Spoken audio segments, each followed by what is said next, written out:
கர்த்தருடைய பரிசுத்த நாமத்திற்கு மகிமை உண்டாவதாக. ஆண்டவராகிய இயேசு கிறிஸ்துவின் நாமத்தினாலே இந்த புதிய நாள் உங்களுக்கு ஒரு ஆசீர்வாதமான நாளாக இருப்பதாக. இந்த நாளுக்கான கர்த்தருடைய வார்த்தை சங்கீதம் 143 8வது வசனம். என் கைகளை உமக்கு நேராக விரிக்கிறேன், வறண்ட நிலத்தைப் போல் என் ஆத்துமா உம்மேல் தாகமாய் இருக்கிறது. ஆமென். தாவீது ஆண்டவரை பார்த்து இந்த வார்த்தையை சொல்லுகிறார்.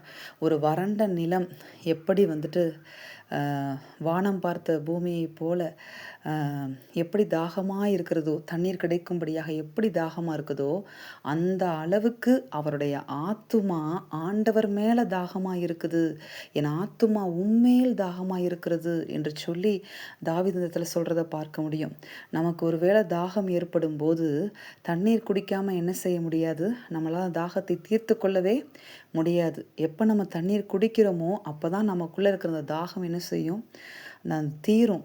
அப்போ தண்ணீர் குடிக்கிற வரைக்கும் அந்த தாகம் நமக்கு தீராது. அதே போல தான் நம்முடைய வாழ்க்கையில் தாவீதை போல ஆண்டவர் இந்த மாதிரி ஒரு அனுபவத்தை எதிர்பார்க்கிறார். அவர் மேலே தாகமாக இருக்கிற ஒரு வாழ்க்கை. அதாவது தண்ணீர் குடிக்காமல் எப்படி தாகம் அடங்காதோ அதே போல ஆண்டவர் நம்ம மத்தியில் உலாவி அவருடைய பிரசன்னத்தை உணர்கிற வரைக்கும், அவர் நம்மளோடு பேசி நாம் அவரோடு பேசி அப்படிப்பட்ட அந்த உறவின் ஐக்கியத்தை நம்ம ஒவ்வொரு நாளும் அவருக்குள்ளே காத்து அவர் மேலே தாகமாக இருந்து அவர் கூட இடைப்பட்டு செயல்படுகிற அந்த வாழ்க்கையை கர்த்தர் நம்மிடத்திலும் எதிர்பார்க்கிறார். ஆமென். அப்படி ஒரு வறண்ட நிலத்தை போல தாவீதுடைய ஆத்துமா ஆண்டவர் மேலே தாகமாக இருந்ததுனால அப்படி ஒரு வாழ்க்கையை கர்த்தர் என்ன செய்தார்னு பார்த்தீங்கன்னா, தாவீதுடைய வறண்ட நிலம் போல இருந்த அந்த வாழ்க்கையை கர்த்தர் நீரூற்றாய் மாற்றி விட்டார். வறண்ட நிலத்தை அவர் நீரூற்றாய் மாற்றுகிற தேவன். யாருக்கு அப்படி நீரூற்றா மாற்றுவார்? அவர் மேலே தாகமாக இருக்கிறவர்களுடைய வாழ்க்கையை கர்த்தர் என்ன செய்வார்னா, வறண்ட நிலமாகவே இருக்க விட்டு கொண்டு பார்த்து கொண்டு இருக்க மாட்டார். அவர் மேல் தாகமாக இருக்கிறவர்களுக்கு கர்த்தர் நீரூற்றை கட்டளையிடுவார். வாழ்க்கையில் வறண்ட வாழ்க்கையை நீரூற்றாய் மாற்றுவார். நீரூற்றுனா என்ன? அநேகருக்கு ஆசீர்வாதம். இன்றைக்கும் தாவீது நமக்கு ஆசீர்வாதமாக இருக்கிறார். வாழ்ந்த நாட்களில் அநேகருக்கு ஆசீர்வாதமாக இருந்தார்.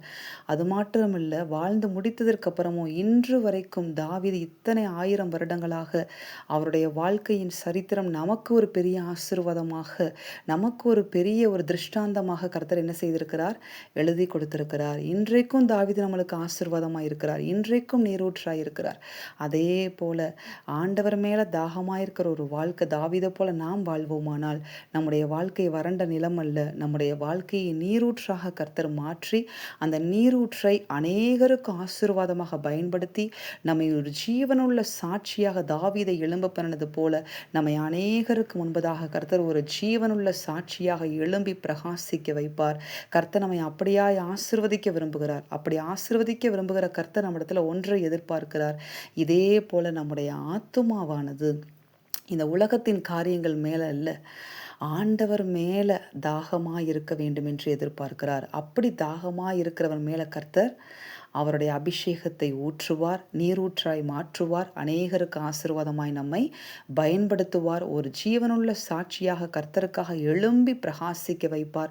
கர்த்தர் நம்மேல் உதிப்பார். அவருடைய மகிமை நம்மேல் காணப்படும். ஆமென். நாம் செபிப்போமா? எங்கள் அன்பின் பரலோக பிதாவே, நீர் கொடுத்த அந்த வார்த்தைகளுக்காக உமக்கு நன்றி.